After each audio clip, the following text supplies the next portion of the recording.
Olá, eu sou a doutora Anita Mignoni, advogada especializada em Direito Internacional, especialmente em imigração aqui nos Estados Unidos, formada pela Brooklyn Law School, com escritórios em Nova York, em Manhattan, e também aqui em Newark, New Jersey. Hoje a nossa transmissão vem de Newark, New Jersey. Eu me formei aqui nos Estados Unidos e sou habilitada a atuar na área federal em qualquer estado dos Estados Unidos.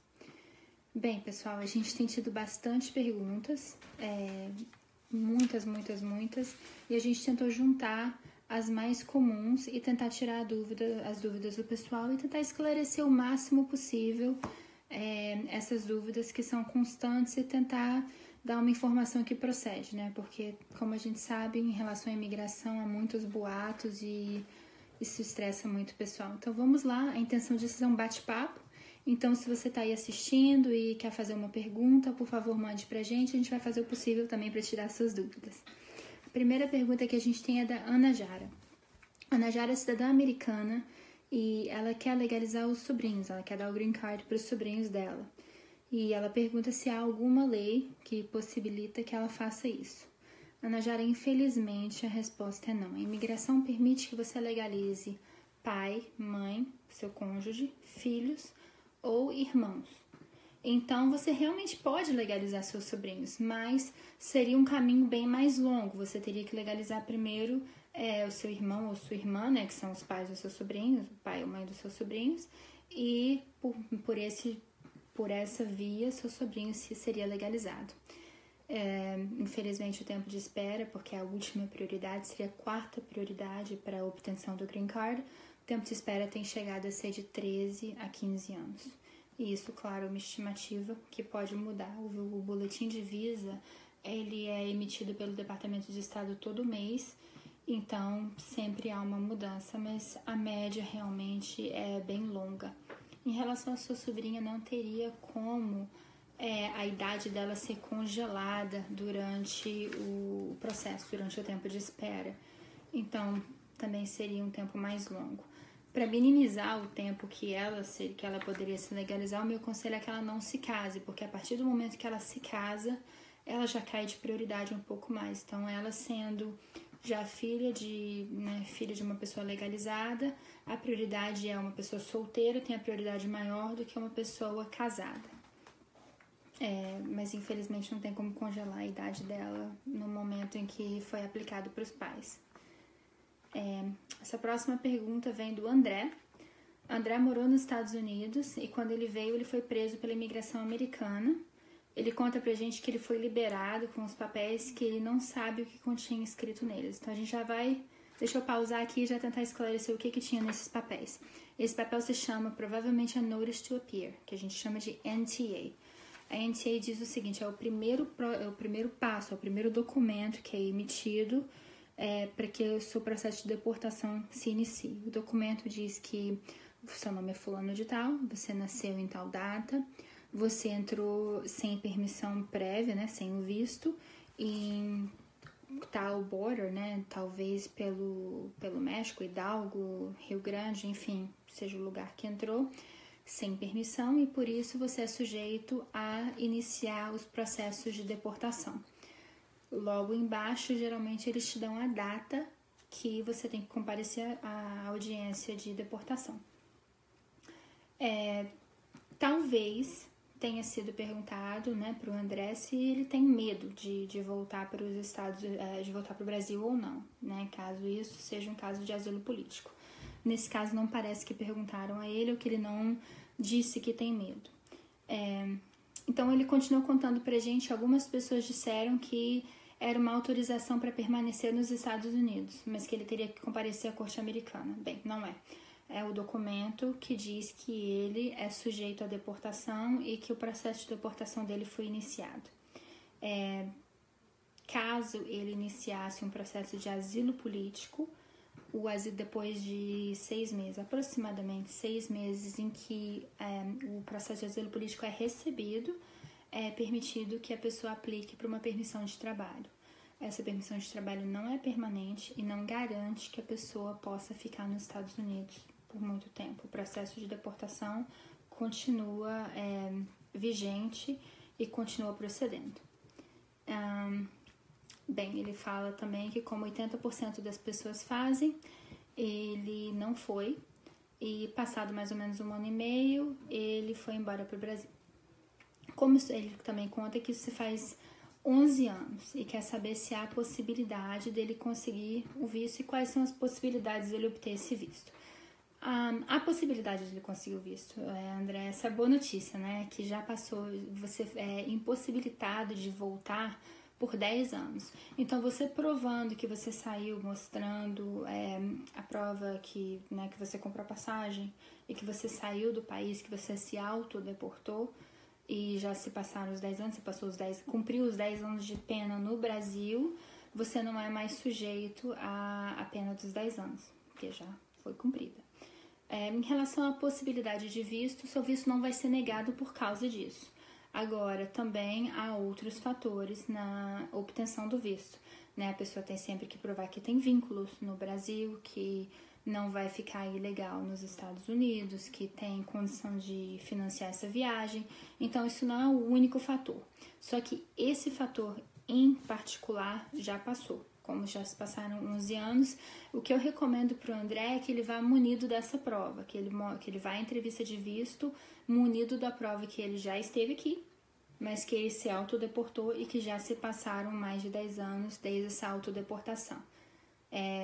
Em ocasião nenhuma, minta para a imigração, fale que eu nunca estive. Muita gente acha que já se passaram 10 anos, eles já não têm nenhum recorde, eles já não sabem. Isso é um mito também, principalmente depois de 11 de setembro. Então, eles vão saber, André, que você já teve passagem pela imigração. Então, você não quer ser acusado de fraude e aí ser barrado permanentemente de entrar nos Estados Unidos. Então, a nossa próxima vem do Redner e ele quer saber como está a lei de imigração para quem vai para os Estados Unidos pela imigração, chamada de Kai-Kai. Para quem não sabe, o Kai-Kai é quando a pessoa entra ilegalmente, né? Ele entra sem a permissão prévia, ele não obtém o visto, ele só tenta cruzar, né, pelo México, pelo Bahamas, por onde seja, e se entrega às autoridades imigratórias para aí ser solto, ser liberado e ficar aqui nos Estados Unidos. Bem, coisas importantes para se lembrar sobre essa lei do Kai-Kai. Primeiramente, a pessoa pode até ser liberada, só que o processo de deportação continua. Então, a pessoa é pega e o processo de deportação é iniciado. É importante que a pessoa se ela tem intenção de comparecer na audiência, é importante que ela dê o endereço próprio para que ela possa ser contatado pela imigração, para que possa comparecer à audiência. Se a pessoa não comparecer à audiência, ela é deportada, o que a gente chama in absentia. Quer dizer, você é deportado mesmo na sua ausência e você tem uma ordem de deportação. Se você for preso dentro dos Estados Unidos uma segunda vez e tem essa ordem vigente de deportação, você não pode ter audiência de fiança, então você fica preso até que você seja de fato deportado de volta para o país de origem. Então vamos voltar à pergunta aqui. A pergunta do Redner eles ainda estão liberando ou eles estão deportando os pais e levando os filhos para as creches? Bem, no clima político atual tem sido bem complicada essa lei do Kai-Kai, porque muita gente usou dessa lei para poder tomar vantagem. Então o imigrante vinha de propósito com um filho menor e houve uma crise humanitária enorme, principalmente da América Central. Então, a tolerância da imigração diminuiu muito para essas pessoas. Então, nós já conhecemos casos de pessoas que tentaram achar que por estarem com menores, serem liberadas mais rápido e, pelo contrário, ficaram presos 1, 2, 3 meses e, às vezes, foram até deportados.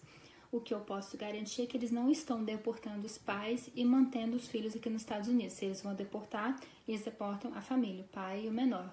O Estado, né, o governo, não vai se responsabilizar por uma pessoa menor de idade que entrou no país ilegalmente, que já está sem os pais. Então, isso não acontece, eles não são separados. Próxima pergunta é da Jéssica. Jéssica, o marido dela esteve nos Estados Unidos há 9 anos atrás, ilegal, quer dizer, ilegal novamente, imagino que ele não tenha obtido visto e ele entrou pelo México. Então, naquela época, marcaram as cortes e ele não compareceu. E agora ele foi ilegal de novo pelo sistema do Kaikai, com a menina, com a filha dele, que é menor de idade. Então, ele se entregou, que é o que é a lei do Kaikai, né, que é o famoso Kaikai. E quando puxaram o nome dele, viram que ele devia a justiça do país. Então, novamente, a gente traz de volta aquilo que eu falei, que tem muita gente que acha que expira. Não expira. O recorde continua na imigração. Eles sabem quem teve passagem, quem deve corte e quem tem que ir à audiência. Então, se você não foi à audiência, você tem essa pendência com a corte americana, eles vão saber isso vai vir à tona se você entrar no país de novo. Então, novamente, ele não foi liberado e ele não teve nem audiência de fiança, porque se você está entrando ilegalmente pela segunda vez com uma ordem de deportação, menos de 10 anos, você não é liberado pela imigração, você não é liberado e você nem tem direito a uma audiência de fiança. Então, por isso ele já está preso há 4 meses, né? Já vai fazer 4 meses. A Jessica também conta pra gente que ele passou pela corte e pediu perdão. A parte do perdão, Jessica, eu não posso opinar porque eu não sei se foi o perdão formal, né? Que é o 601A, que ele pediu perdão por ter entrado. Nesse caso, qual é essa lei que vai causar que a volta do seu marido vai causar dificuldade extrema a um cidadão americano, que seja pai, mãe ou cônjuge. Então, eu não sei se ele qualifica ou se foi esse tipo de perdão que foi feito. Até agora não deram nenhuma resposta, realmente tá bem lento essa parte. A parte da imigração tá extremamente lenta. Então, não é uma coisa que acontece de uma hora para outra, infelizmente. Então, a pergunta final dela é se ele pedir deportação e a passagem for enviada, se ele vem embora mais rápido. Essa resposta é sim. Se ele realmente mostrar a passagem e pedir o que chama de voluntary departure. Então, ele vai pedir a autodeportação. Voluntary departure é sempre importante. Ele vai falar com o oficial de deportação dele que ele quer a voluntary departure e que ele tem o dinheiro da passagem que vai ser enviado. Ele vai embora mais rápido. Só que é sempre importante que a gente não crie expectativas que não são reais, não é? Então, o mais rápido da imigração não é o mais rápido, talvez, que você, Jessica, queria que fosse. Então, vamos dizer, ele não vai embora no dia seguinte, né? Talvez na semana seguinte. Se ele for na semana seguinte, se considera a pessoa de mais de sorte do mundo. Na verdade, o que tem acontecido é mais ou menos um mês depois, ele vai ser deportado para o Brasil. Ele vai ser deportado. Então, não é uma questão de ser no dia seguinte, não é uma questão de ser tão rápido como a gente quer ou a gente espera, né? Sendo um membro da família, que eu sei que é muito difícil ter um membro da família preso, mas a imigração é um órgão extremamente demorado. Bem, essas são as perguntas que a gente recebeu até agora, são as mais frequentes que a gente tem. Caso alguém tenha alguma pergunta, caso haja alguma dúvida, alguém esteja assistindo essa transmissão depois e tenha outras perguntas, entre em contato com o nosso site, poste aqui mesmo no Facebook, porque a intenção é ter esse bate-papo e continuar tirando as dúvidas dos nossos seguidores. Tá bom, gente? Obrigada pela atenção. Esqueci de falar o número do nosso telefone, né? Bem importante. Se alguém tiver um caso que seja mais específico ou uma dessas questões, né, a pessoa quer que a gente vá mais a fundo, por favor, entre em contato com o nosso escritório. Nosso telefone é 973-494-5757. E, novamente, a gente deixa os nossos seguidores à vontade para fazer mais perguntas, caso tenha, tá bom? Obrigada pela atenção, gente. André? Deixa eu ver o André aqui. André só pôde entrar agora, então o André quer que a gente repita. André, deixa. A sua pergunta eu já respondi, mas eu vou responder de novo para você, André. Então vamos lá, vamos começar de novo. Então vamos lá, você já morou aqui nos Estados Unidos, você foi preso pela imigração americana e depois de algumas horas você foi liberado com os papéis que você ainda não sabe, né, o que continha neles. Vou tentar fazer mais ou menos da mesma forma, mas eu não acho que eu vou conseguir reproduzir a primeira resposta não, mas vamos lá. Deixa eu esclarecer primeiro o que tinha nesses papéis. Esses papéis chamavam NTA, que é Notice to Appear. A Notice to Appear é o documento necessário para que comece o seu processo de deportação. O que esse papel diz? Esse papel diz que você é o André, nasceu em data tal, que você é um cidadão brasileiro, que você não tem permissão de você entrou nos Estados Unidos pela fronteira do Rio Grande ou de Hidalgo, que seja, e você entrou sem visto e por isso você é sujeito à deportação. Geralmente bem embaixo tem a data e o horário que você tem que comparecer à sua audiência de deportação. Eu sei que é um estresse horroroso naquele momento, então provavelmente não foi explicado, tinha que ter um intérprete para te explicar, mas muitas vezes, principalmente antigamente, isso não acontecia. Então, parece que também ninguém perguntou para você, André, se você tinha medo de voltar para o Brasil. O que eles têm feito hoje em dia com mais frequência, eles te perguntam se você tem algum medo de voltar para o Brasil. Nesse caso, se dá início ao asilo político. As pessoas te disseram que é uma autorização para você permanecer nos Estados Unidos. Não procede essa informação. Que você teria que comparecer à Corte Americana, sim, procede. Caso você tivesse entrado com recurso de asilo político, seria permitido, depois de 6 meses de você ter entrado com o recurso, você aplicar para permissão de trabalho. Só que essa permissão de trabalho não para a deportação, muito pelo contrário, o processo de deportação continua até que seu caso seja julgado, se você pode ter o asilo político e permanecer no país ou não. Mas como você não compareceu, né? Como você mesmo me contou que com 80% eu digo até mais. Você simplesmente não foi e passou 1 ano e meio, você comprou sua passagem e foi embora para o Brasil. Então, como isso já faz 11 anos, o que acontece? Quando você é deportado, quando você tem ordem de deportação, que você foi deportado, o que a gente chama de in absentia. Você foi deportado sem que você esteja presente, sem que você estivesse presente na corte. Então, o que acontece? Você tem ordem de deportação, o que faz que você não possa entrar no país por 10 anos a partir do momento que você saiu do país. Então, os 10 anos de pena só começam a contar a partir do momento que você sair dos Estados Unidos. Não adianta a pessoa falar, mas tem 10 anos, mas eu continuei no país. Não adianta, tem que ter saído. Como você saiu, já passou 11 anos, o seu visto não seria negado por essa razão. Agora, André, várias advertências que eu tenho que fazer para você. Primeiro, não minta. Tem muita gente que acha, já passou mais de 10 anos, a informação não vai ter o recorde de que eu tive passagem pela imigração. Vão ter. Se eles te perguntarem, você vai falar a verdade, você vai falar, olha, eu tive corte, não compareci, comprei minha própria passagem e fui embora. É muito importante que você vá a essa entrevista do visto munido da passagem, da prova que você saiu na época que você saiu do país. Mas isso não é o único fator, né? Por esse fator, o visto não vai ser negado, o visto pode ser concedido. Só que há vários outros fatores, como você provavelmente já sabe, que os vínculos, né? A pessoa tem que provar que tem vínculos no Brasil, que não vai ficar aqui nos Estados Unidos ilegalmente.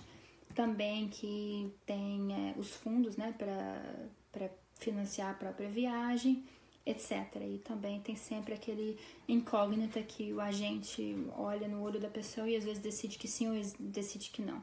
Só que o mais importante que eu vou falar para você, André, é que você não minta sobre a situação, porque nesse caso, você mentindo, aí você já impossibilita sua entrada para sempre, porque se é determinado que você está tentando cometer fraude para poder entrar no país, você não tem como entrar. Aí você é barrado para sempre de conseguir um visto. Tá bom, André? Espero que eu tenha respondido sua pergunta. Mas nós tivemos alguma outra. Tivemos a Ana Jara, se ela pode legalizar as irmãs dela. De Ana Jara está perguntando se ela pode legalizar as irmãs. Pode, Ana Jara, você pode legalizar as suas irmãs. O único problema é que é demorado. Foi como a gente conversou no início do nosso live. A espera para legalizar irmã é de 13 a 15 anos, mais ou menos, estimativa. Isso pode mudar, pode ficar mais rápido, mas também pode ficar mais devagar. Mas atualmente no boletim de visa que é expedido pelo Departamento de Estado, a espera está mais ou menos em 13 anos, 13 a 15 anos. Mas sim, você pode, é uma aplicação, claro que a aplicação tem que ser feita e a pessoa fica esperando para que um visto, né, que a gente chama que é o visto, esteja disponível para essa pessoa. Aí ela vai fazer a entrevista no Brasil, vai fazer o exame médico, vai fazer a entrevista no Brasil e já entrar nos Estados Unidos como um residente, ou uma residente nesse caso. O Júlio quer saber se é comum concederem vistos para a família inteira. Júlio, isso é uma situação que depende muito da família, né? Se uma família vai toda junta e ela consegue provar vínculos, e também depende muito de onde a família vai, né? Tem gente que fala que vai, eu vou fazer turismo com filhos pequenos, mas eu tô indo para Boston, ou eu tô indo para Newark, para áreas que tem áreas que tem um alto índice de imigração ilegal. Provavelmente não vai ser concedido. Agora, uma família inteira vai fazer um turismo na Disney, ou vai para Califórnia, na Disney na Califórnia, Disneylandia, ou vai para Disney World na Flórida, ou vai para Nova York. Aí a coisa muda de figura e também os fatos específicos dessa família, Júlio. Então, se a pessoa tem imóveis, se a pessoa tem emprego fixo, se a família, né, no caso o pai e a mãe, se eles têm emprego fixo, se eles têm imóveis, se tem algo que prende eles no Brasil para mostrar que eles não vão ficar ilegais aqui nos Estados Unidos, que é sempre o foco de uma entrevista de visto. A pessoa vai só passear ou a pessoa vai imigrar ilegalmente, vai ficar nos Estados Unidos ilegalmente? Recebemos outra pergunta do Ronaldo Pedrosa. Doutora, tenho um visto válido B1, B2 e já tive uma empresa nos Estados Unidos em 2008, uma LLC. Não fiz o fechamento dela na época. Existe alguma chance de reaver essa companhia legalmente? Mas se você não fez o fechamento da companhia nessa época, você pode reabrir a companhia legalmente, sim. Provavelmente você vai ter que ajustar, é claro, a situação da empresa perante o IRS, né, que é a Receita Federal Americana. Só que não sei se isso vai te considerar... Já tento antecipar qual é a próxima pergunta, né? Que seria se você poderia ter o visto em relação à empresa. Isso provavelmente não vai acontecer. Mas em relação a reaver uma empresa, se ela nunca foi fechada, a LLC fica inativa porque não foi pago as taxas de renovação e a situação perante tanto o Departamento de Estado, né, do Estado que é a companhia registrada, quanto a Receita Federal estão irregulares. Então, regularizando isso, tem como reabrir a empresa, sim. Recebemos outra pergunta da Rosilene. Rosilene Botelho. Minha amiga está casada com um cidadão americano há mais de 12 anos. Ela veio pelo México, mas não foi pega. Ela precisaria ir ao Brasil para uma entrevista para pegar o green card ou pegaria aqui nos Estados Unidos? Ela precisaria ir no Brasil para pegar a entrevista do Green Card. A legalização dela seria feita um pouco diferente, né? Primeiro, seria vários passos. Cada passo é separado do outro. O primeiro passo é fazer o I-130, né? Que é provar que ela é casada com um cidadão americano e que esse casamento é verdadeiro. Imagina, 12 anos, o casamento provavelmente é verdadeiro. Então, provando vínculos, né? Se a pessoa tem conta bancária, fotos, etc. Coisas que quase todo imigrante sabe, provando que tem vínculos entre o casal. Que eles misturam dinheiro, caso eles tenham filhos, isso é uma grande prova, etc. Depois que essa parte do processo é aprovada, entra a parte do perdão. Ela tem que pedir perdão por ter entrado ilegalmente pelo México. Qual é a lei do perdão? A lei do perdão é um pouco mal definida, né? Se vai causar dificuldade extrema ao marido dela se ela voltar para o Brasil. Então, quais são as dificuldades? Dificuldade extrema. Extrema é a palavra-chave que a gente tem que lembrar. Então, dificuldade extrema pode ser financeira. Não sei se o marido talvez seja dependente dela ou não tenha como sustentar os filhos no Brasil. Se existe algum problema de saúde na família que vai depender de saúde pública no Brasil, que a gente sabe que talvez não seja a melhor situação. Então, esse caso tem que ser muito bem feito. O caso de perdão é um caso que já é difícil porque fica todo o critério do agente de imigração que vai ler o processo. Então ele tem que ser bem feito com maior quantidade de provas possíveis. O perdão sendo concedido, aí a entrevista é agendada no Brasil, mas o imigrante já tem a data. Por exemplo, você recebe a data para sair 2, 3 semanas antes e já vai fazer, já agenda o exame médico, faz o exame médico, leva o exame médico até o consulado, junto com toda a documentação que é requerida, mas é uma formalidade. Geralmente, se o imigrante chegou até esse ponto, já teve a primeira parte concedida e já teve o perdão concedido, é só uma formalidade. Então, se a pessoa sai, ela vai voltar, porque ela espera toda a aprovação ser feita aqui nos Estados Unidos. É uma formalidade que tem que ser feita no Brasil. Ela recebe no final da entrevista consular um envelope fechado e que ela tem que, vai apresentar à imigração quando ela estiver entrando no país. E a imigração vai revisar esses documentos. Se tiver que ir para a salinha, não é problema. É bem comum a pessoa ir para a salinha, então não pense que é o fim do mundo, não desespere. E aí o passaporte é carimbado já com a residência da pessoa, do imigrante. E é tudo dando certo, é claro. Uma advertência também, as pessoas que estão na fila para entrevista consular, tem muita gente que finge ser do consulado, tem iPad e fala, a sua entrevista não está agendada. Você tem que vir aqui, tem uma agência ali de viagem que pode consertar isso para você. Então tem vários scams, várias pessoas que tentam roubar ou tirar vantagem dessa pessoa que está na fila esperando, principalmente quando é uma pessoa que passou muito tempo aqui nos Estados Unidos, está muito nervosa, pode estar impressionada. Então o que eu vou falar é não saia da fila, principalmente no Rio de Janeiro. Não saia da fila em ocasião nenhuma, porque a gente já teve casos onde a pessoa saiu da fila e a gente teve que pedir uma segunda entrevista em caráter de emergência, porque a entrevista sim estava agendada e a pessoa perdeu a oportunidade. O Ronaldo, que já perguntou sobre a empresa, ele voltou a pergunta, mas como que ele poderia movimentar a empresa com visto de turista? Ele teria que mudar o visto para negócios?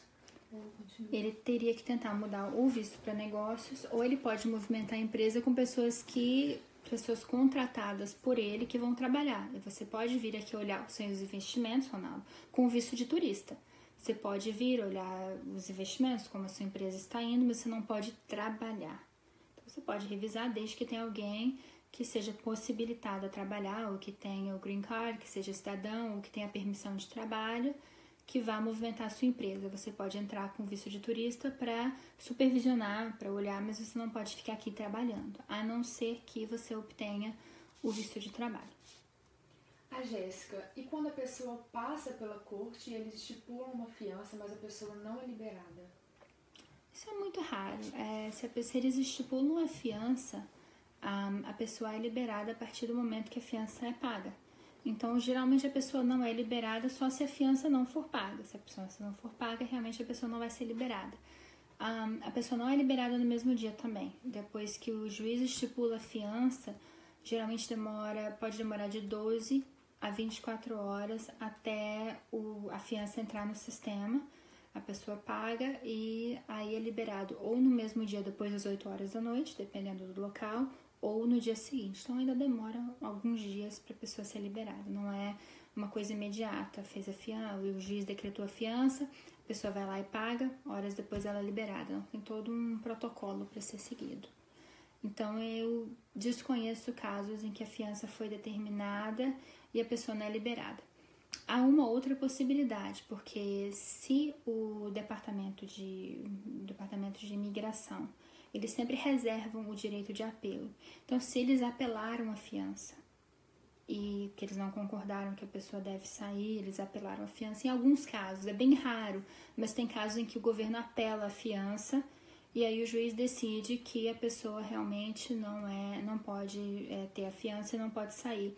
Ou a pessoa continua presa até que o juiz decida se esse apelo vai proceder ou não.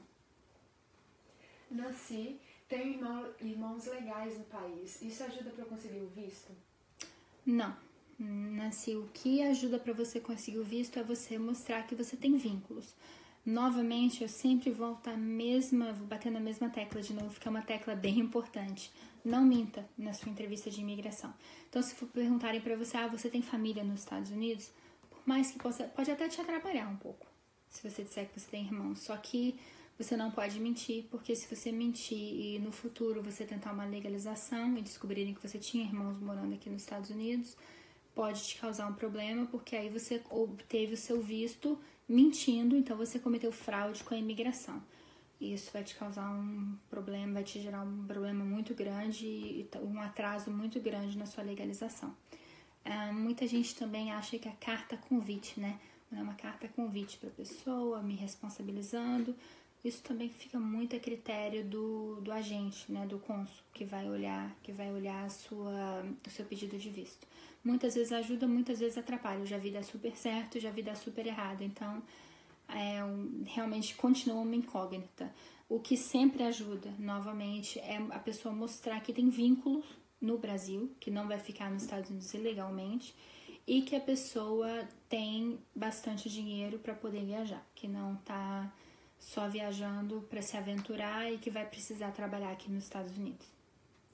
O Ronaldo está agradecendo, obrigado desde já, e gostaria de agendar uma consulta para tentar colocar em ordem essa empresa. Como que ele faz? Não, obrigada. Eu que tenho que agradecer, Ronaldo, a atenção. Aliás, a atenção de todos vocês. Tem sido um prazer. Esse bate-papo está bem legal.